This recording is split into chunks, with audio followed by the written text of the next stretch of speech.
तो इक्वेस्ट्रियन यानी घुड़सवारी एक ओलंपिक खेल है और स्पोर्ट्स मैनिया में आज के हमारे मेहमान एक हॉर्स राइडर हैं। आप 13 इयर्स के हैं, 9th क्लास के स्टूडेंट हैं। Please welcome on DD morning show Kartik Sharma. Good morning.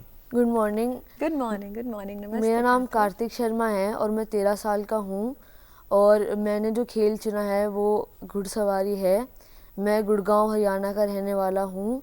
तो आपने इस खेल को क्यों चुना? घुड़सवारी, घोड़ों से तो डर लगता है ना कि नीचे गिर जाएंगे, और अब तो बहुत छोटे हो अभी।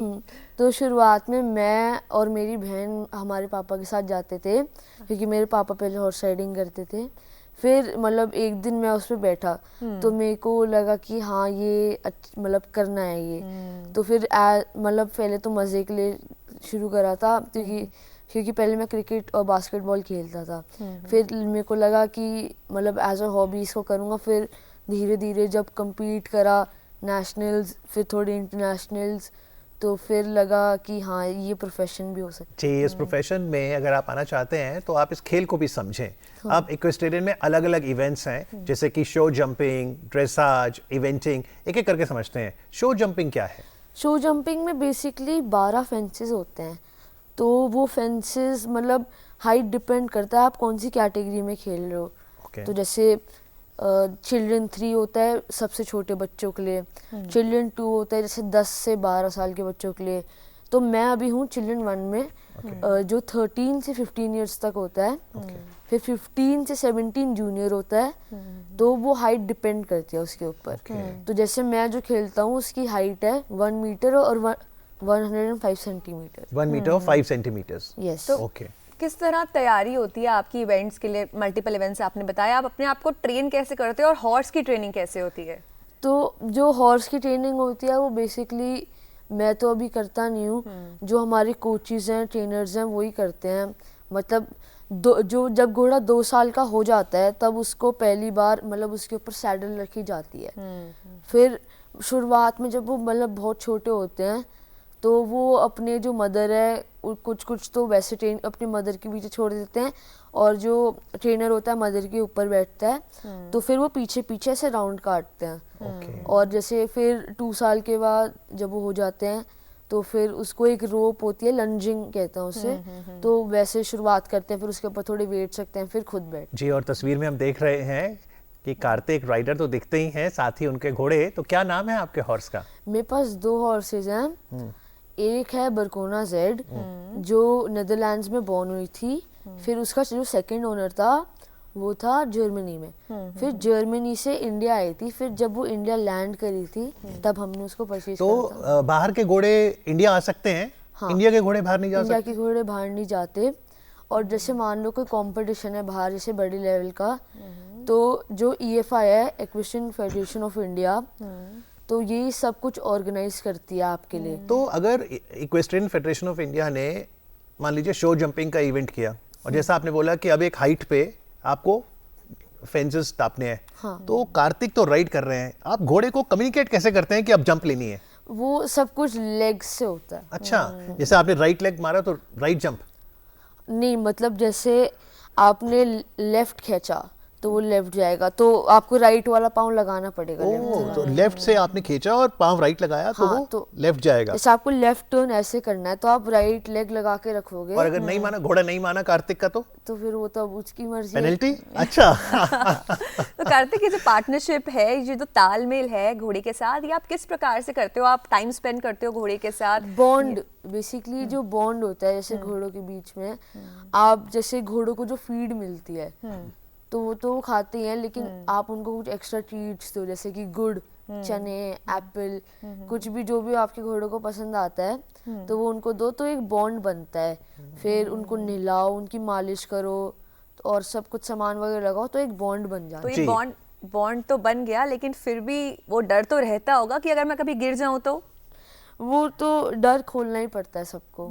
जैसे ऐसा नहीं है कि मतलब मेरा डर नहीं खुला, सबको डर लगता है, लेकिन राइडर वही बनता है जो डर को हरा दे। और सेफ्टी मेजर्स भी बहुत जरूरी है, क्योंकि हम तस्वीरों में देख रहे हैं कि कार्तिक जो है हेलमेट पहनते हैं। हाँ, हेलमेट के बिना कोई आपको प्रेफर नहीं करता राइडिंग। और जैसे आप अगर बिगनर हो, बिगनर भी नहीं, जैसे कुछ भी आप राइडिंग कर रहे हो, तो एयर वेस्ट होती है और बॉडी प्रोटेक्टर होते हैं जो बचाते हैं। और हॉर्स को भी मैंने देखा है, आप हॉर्स को सजाते हैं, आपने तो हेलमेट पहना है और वेस्ट जो आप कह रहे हैं सेफ्टी, लेकिन हॉर्स का सैडल इतना खूबसूरत लगता है, एयर नेट बहुत अच्छा लगता है। हाँ, वो तो मतलब टैग होता है उनका, वो सब हम खरीदते तो हैं। कार्तिक, कोई भी हॉर्स राइडिंग की शुरुआत कभी भी कर सकता है, जैसे अमित को अगर हॉर्स राइडिंग सीखनी हो, करनी हो, तो वी कैन स्टार्ट नाउ। इस गेम में कोई एज लिमिट नहीं है, कभी भी करो, कौन सी भी एज में करो। बेसिकली जैसे आप 19 एंड अबव होगे तो आप ओपन कैटेगरी में पार्टिसिपेट करते हैं। ओके। और एक और चीज हॉर्स राइडिंग में बड़ी खास है कि जब यहाँ पे टीम गेम होता है ना, उसमें अगर मान लीजिए टीम में 4 राइडर्स हैं, वो एक टीम में 4 पुरुष राइडर भी हो सकते हैं, 4 फीमेल राइडर भी हो सकते हैं, 2 पुरुष 2 फीमेल, सो कोई भेदभाव नहीं है ना इसमें Kartik, boys and girls can compete together. कुछ वो नहीं है, मतलब गर्ल्स के ज्यादा प्रायोरिटी है इस गेम में इंडिया में। और वो इसलिए भी बनी कि अगर आप 2023 की बात करें तो हांगझोउ चाइना में जब एशियन गेम्स हुए, वहां पर पहली बार भारत की जो टीम थी क्वार्टेट, जिसमें अनुष अग्रवाल भी थे, उनकी पूरी टीम, उन्होंने गोल्ड मेडल जीता और इंडिविजुअल कैटेगरी में अनुष ने ब्रॉन्ज जीता था। फाउद मिर्जा ने भारत को ओलंपिक्स में रिप्रेजेंट किया है। ये फिर सपना आपने कब देखना शुरू किया कि लॉस एंजलिस 2028 में जब ओलंपिक हो तो कार्तिक शर्मा भी वहां भारत को रिप्रेजेंट तो करें? ये सपना तो मतलब जब मैंने राइडिंग शुरू करी थी तभी मेरे को लगा था कि हाँ ओलंपिक्स खेलना है इंडिया के लिए। और वैसे भी हरियाणा तो खेल में सबसे आगे ही है। और मतलब जैसे बाकी स्पोर्ट्स हैं जैसे कबड्डी, कुश्ती, बॉक्सिंग, ये इंडिया में मतलब बहुत फेमस है, हॉकी जैसे। अब धीरे धीरे हॉर्स राइडिंग का भी क्रेज बढ़ रहा है और वो एक बहुत अच्छी बात है। तो आप अभी 13 इयर्स के हो, आप स्कूल भी जाते हो, तो आप किस तरह से मैनेज करते हो अपनी पढ़ाई भी और horse riding as a sport भी, क्योंकि आपको बड़े बड़े कॉम्पिटिशन्स करने हैं आगे? हाँ, तो जैसे मैं जो मेरी स्कूल की टाइमिंग्स हैं वो है 8 to 4। तो वो एक बहुत लंबा ड्यूरेशन, बाकी स्कूल्स होते हैं 8 to 2 या 2:30 ऐसे करके। तो फिर मेरे पेरेंट्स स्कूल को ईमेल डालते हैं मेरे गेम्स का वो कैलेंडर और चार्ट भेज के, तो उस रिगार्डिंग स्कूल मेरे को 1 बजे अर्ली लीव दे तो देता है। आपकी ट्रेनिंग ग्राउंड कहाँ पे है, कहाँ कितना दूर है, आप कहाँ जाते हो ट्रेनिंग करने? ये मेरे घर से 20 to 25 मिनट्स दूर है। अगर ट्रैफिक हो तो 35 मिनट्स, वैसे सुबह सुबह बिल्कुल 4:30-5 बजे तो 15 मिनट है। तो आपके पापा हरीश जी तो हॉर्स राइडर हैं और आपकी बड़ी बहन अदिति भी, लेकिन मम्मी पंकज जी क्या कहती हैं जब आप हॉर्स राइडिंग करते हैं? तो वो मतलब वो अभी बहुत डरती है, उनको तो डॉग्स और कैट से भी बहुत डर लगता है। फिर कैसे आप कैसे कहते हो मम्मी करेजियस बनो, मैं तो ओलंपिक खेलूंगा? मम्मी मेरे राउंड्स कभी कभी देखती है, मतलब उनको डर लगता है, लेकिन सपोर्ट पूरा है उनका, वो चाहते हैं Support बेटा अच्छा पूरा है, करे। हाँ। तो आपने हमें समझाया था, एक तो शो जंपिंग हुआ, फिर एक ड्रेसाज है, फिर एक क्रॉस कंट्री, और इन तीनों का ट्रायथलॉन होता है इवेंटिंग। ड्रेसाज में बताइए क्या होता है? ड्रेसाज में बेसिकली आपका पोस्चर देखा जाता है, तो जैसे हॉर्स का नेक बेंड देखा जाता है, और फिर क्या कहते हैं उसमें बेसिकली आपको एक रेक्टेंगुलर अरीना होता है, उसमें मार्कल्स होते हैं जैसे ABCD।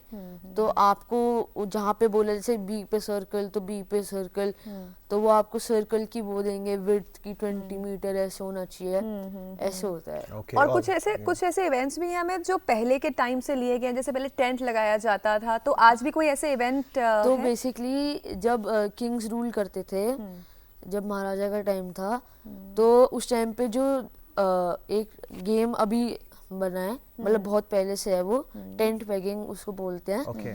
तो उस टाइम पे होता क्या था, जो दुश्मन वो होते थे वो टेंट लगाते थे। Okay.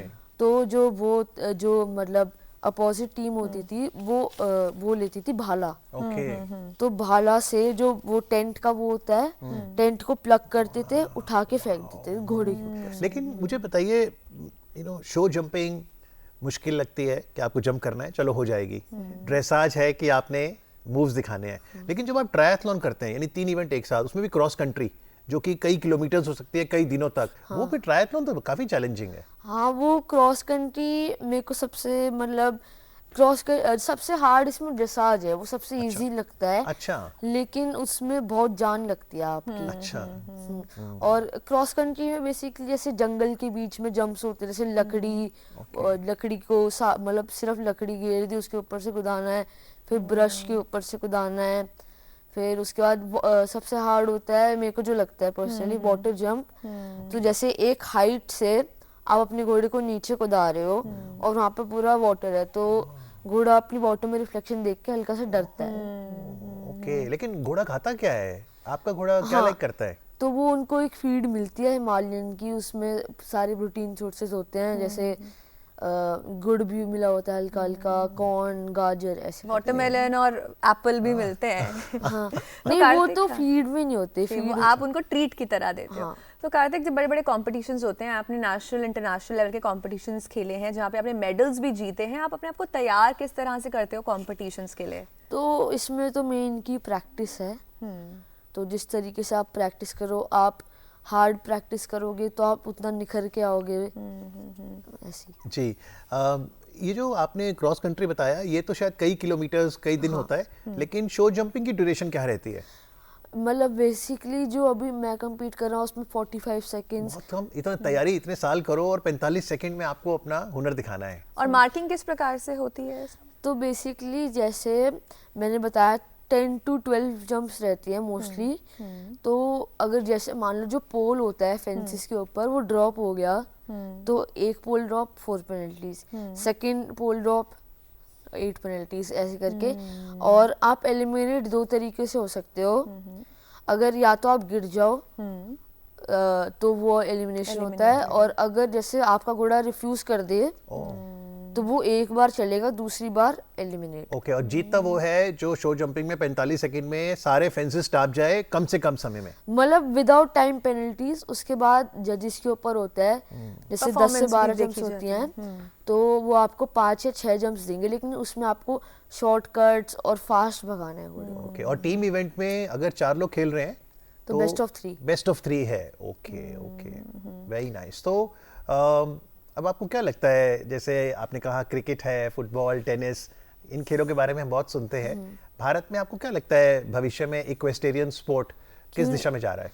अभी तो बहुत रफ्तार से ये एक सही दिशा में जा रहा है, और आने वाले 2 या 4 सालों में ये भी एक अच्छा स्पोर्ट बन जाएगा इंडिया में। जैसे मतलब अभी तो यहाँ पे इतनी फैसिलिटीज नहीं है, तो लोग बाहर ही प्रेफर करते हैं। तो अगर मेरे पास अपना खुद का हॉर्स नहीं है और अभी मैं नहीं ले सकती हूँ फॉर सम रीजंस, तो क्या मुझे हॉर्स मिल सकते हैं जिनको मैं राइड कर सकती हूँ और सीख सकती हूँ? हाँ, तो फिर उसके लिए आपको हॉर्स लीज करना पड़ेगा, या आप कोई एकेडमी ज्वाइन करो तो उनको मंथली पे करो, तो वो आपको हॉर्स। ये महंगा स्पोर्ट है काफी, ये हॉर्स खरीदना, हाँ, उसकी मेंटेनेंस बहुत महंगा। लेकिन ये बताइए, अगर मान लीजिए कल कंपटीशन है, तो होता है ना प्लेयर होने के नाते हमें नींद नहीं आ रही या हम नर्वस हो रहे हैं, क्या घोड़ा भी एक रात पहले नर्वस होता है?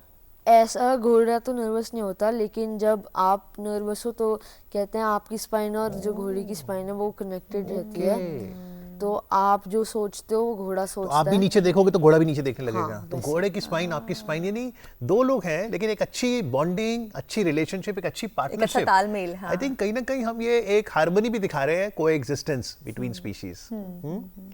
सो how do you talk to the horse? Do you understand horse talking to you, हाँ, कन्वेइंग तो टू यू? जैसे आप घोड़े को मतलब आवाजें होती हैं, जैसे आपको रोकना, आप ऐसे बोलो गुड बॉय, ऐसे ऐसे करो, और आपको चलाना है तो चल, मतलब ऐसे उसको बोलो तो वो सुनता है। तो जैसे डॉग्स को बोलते हैं बहुत फ्रेंडली होते हैं, बहुत लविंग होते हैं, और हॉर्सेस को भी कहा जाता है कि अगर आपका हॉर्सेस से अच्छा बॉन्ड है तो हॉर्सेस भी बहुत फ्रेंडली, बहुत लविंग और इंट्यूटिव भी होते हैं। अगर आप हॉर्सेस की अच्छे से केयर करो, उनको अच्छे से रखो, तो भाई फिर कोई भी एनिमल अच्छे से रहेगा। लेकिन जैसे हम कहते हैं जी फॉल हो गई, हमें चोट लग सकती है, ठीक है, हम जो है ना अवेयर रहे। जब वेट चेक होता है, तो वेट चेक में अगर हॉर्स को मान लो बुखार भी हो सकता है क्या? तो मैं बताता हूँ, तो वेट चेक में होता है क्या, घोड़े के ऊपर कुछ सामान नहीं लगता, बस जो ब्राइडल है वो लगती है। तो जो राइडर होता है वो ब्राइडल को पकड़ता है और वो जजेस को सामने लाके खड़ा करता है, एक ऐसे मतलब रैंप जैसा लगा लो। तो उसमें फिर पहले 2 जजेस होते हैं, वो चेक करते हैं कि घोड़ा कमजोर तो नहीं है, इसको कोई मतलब निशान तो नहीं है। फिर आपको लेके घोड़े को मतलब ट्रॉट करना है, मतलब हल्का भागना है, जो घोड़े की नॉर्मल चाल होती है उसमें। तो वो देखते हैं कि घोड़े के पाँव में कोई दिक्कत तो नहीं है, फिर वो अप्रूव करते हैं। अगर उनको कुछ गलत लगता है तो वो होल्ड पे डाल देते हैं, फिर एलिमिनेट। मैं लास्ट मिनट घोड़ा चेंज कर सकता हूँ? हाँ, वो कर भी सकते हो हैं। जाएगा। अगर घोड़े की हालत ठीक नहीं है, उसको रेस्ट चाहिए तो मैं दूसरा हॉर्स भी ले सकता हूँ, लेकिन एडजस्ट करना मुश्किल हो जाता होगा ना। हाँ वो मुश्किल हो जाता है। तो आप अपनी इंस्पिरेशन किससे लेते हो कि मुझे इसके जैसा बनना है या मुझे ऐसा कर कुछ दिखाना मेरे है? को अपने कोचिस से, तो जब शुरुआत में मैंने बिल्कुल बेसिक राइडिंग से शुरू करी थी, तो मैंने हरिओम सर से शुरू करी थी, उन्होंने मेरे को जंपिंग सिखाई।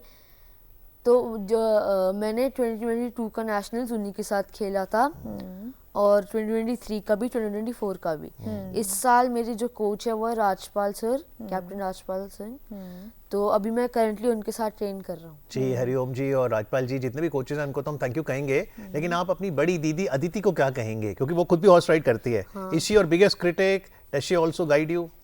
Yeah, she guides me many times. You listen to जब her? मैं sometimes मतलब जब जैसे मैं नर्वस हो जाता हूँ या फिर मतलब जब कभी मतलब मेरे को अच्छा नहीं लग रहा होता, तो बोलती है कि कुछ नहीं होता, हो जाएगा जो भी होगा। चलिए, कुछ नहीं होता। और आपको, अदिति को और जितने भी युवा हैं जो हॉर्स राइडिंग से जुड़े हैं, उन्हें बहुत सी शुभकामनाएं। आज बहुत अच्छा लगा आपसे कार्तिक बात करके। We are all motivated and like Veronica said, I will certainly also try to do some horse riding, drawing inspiration from you. Thank you very much. All the best for Los Angeles Olympics. Thank you. Thanks.